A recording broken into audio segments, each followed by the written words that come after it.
Assalamualaikum warahmatullahi wabarakatuh.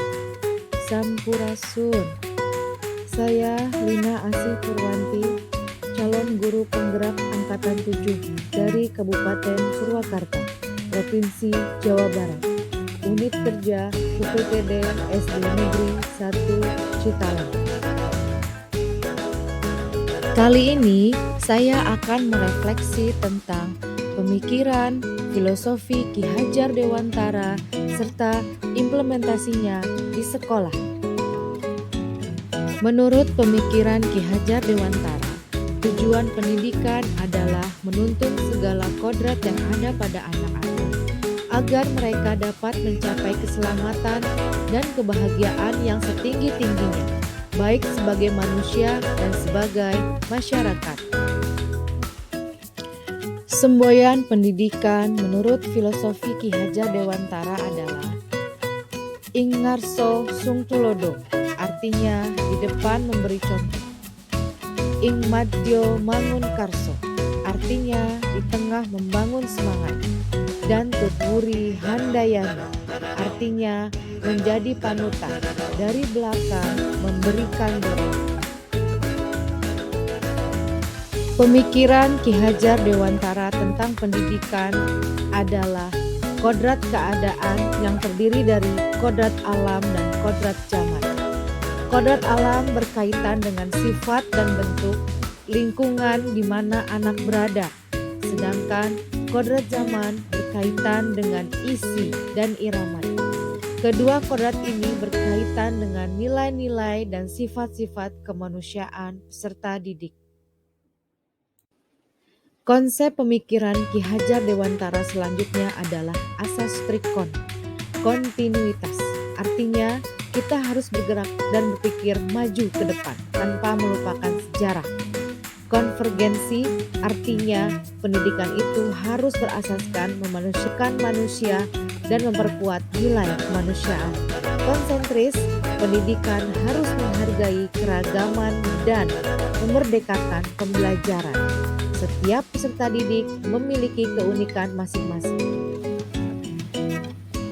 Konsep pemikiran Ki Hajar Dewantara selanjutnya adalah prinsip perubahan budi pekerti. Budi mencakup cipta, rasa, dan karsa, sedangkan pekerti mencakup tenaga dengan olahraga, olah tenaga untuk memperkuat jasmani.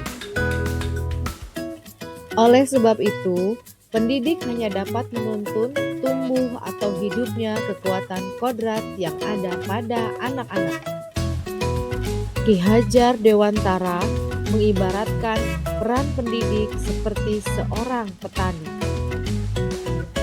Sedangkan anak-anak diibaratkan seperti biji tumbuhan yang disemai dan ditanam di lahan yang telah disediakan oleh Pak Tani. Anak-anak itu bagaikan bulir-bulir jagung yang ditanam. Apabila biji jagung ditempatkan di tanah yang subur dengan mendapatkan sinar matahari yang baik, pengairan yang baik, maka meskipun bibit jagung adalah bibit jagung yang kurang berkualitas, dapat tumbuh dengan baik karena perhatian dan perawatan dari Pak Tani. Demikian sebaliknya, meskipun bibit jagung yang disemai adalah bibit jagung yang berkualitas baik, tetapi tumbuh di lahan yang gersang, tidak mendapat pengairan, sinar matahari yang kurang baik, serta perawatan dari tangan dingin Pak Tani, maka biji jagung itu akan tumbuh, tapi tidak akan optimal. Menurut Ki Hajar Dewantara, peran pendidik adalah sebagai pamong yang memberikan tuntunan agar anak dapat menemukan kemerdekaannya dalam belajar. Dari pemikiran filosofi Ki Hajar Dewantara tersebut, dapat disimpulkan bahwa tujuan pendidikan menurut beliau adalah untuk memerdekakan manusia. Merdeka dapat diartikan selamat dan bahagia, selamat raganya dan bahagia jiwanya. Dalam proses pembelajaran, guru hendaknya dapat menuntun peserta didik mendapatkan keselamatan dan kebahagiaan dengan cara menghamba kepada peserta didik. Pendidikan yang menghamba kepada anak menekankan kepada minat, kebutuhan, dan kemampuan individu, menghadirkan model dan metode belajar yang menggali motivasi untuk membangun habit agar mereka menjadi pembelajar sejati, selalu ingin tahu terhadap informasi dan pengetahuan, suka dan senang membaca. Pembelajaran yang seperti ini sekaligus dapat mengembangkan karakter anak sesuai dengan karakter profil pelajar Pancasila. Menanamkan karakter dan budi pekerti peserta didik dengan cara guru berperilaku sopan santun dan bertata krama dengan baik. Karena peserta didik akan meniru kita sebagai guru. Membuat perencanaan pembelajaran yang variatif berdasarkan kebutuhan peserta didik dan mengaitkan materi dengan kehidupan nyata.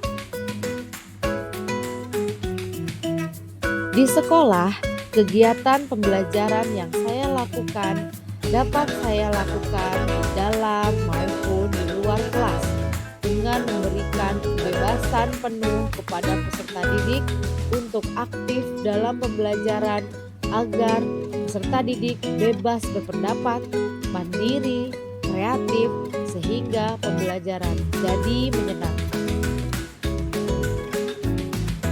Dengan melaksanakan pembiasaan-pembiasaan yang baik ketika berada di sekolah, sehingga peserta didik dapat menerapkannya di dalam kehidupan sehari-hari, seperti pembiasaan sholat duha dan sholat wajib berjamaah di sekolah, kemudian menanam tanaman di lingkungan sekolah dalam program Tatanen di Bali Atikan, kemudian berbagi dengan teman-teman yang tidak mampu dalam program Beas Kaheman dan Infak, serta pembiasaan-pembiasaan baik yang dilakukan di sekolah supaya mereka bisa menerapkannya dalam kehidupan sehari-hari.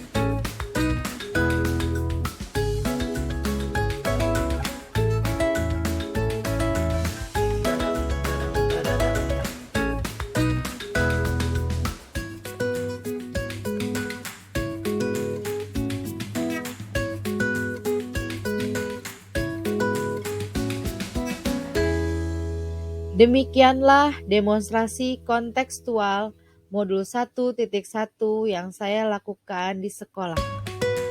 Sebagai guru, jangan berhenti untuk belajar, berkarya, dan berbagi. Salam sehat selalu, guru hebat di Indonesia.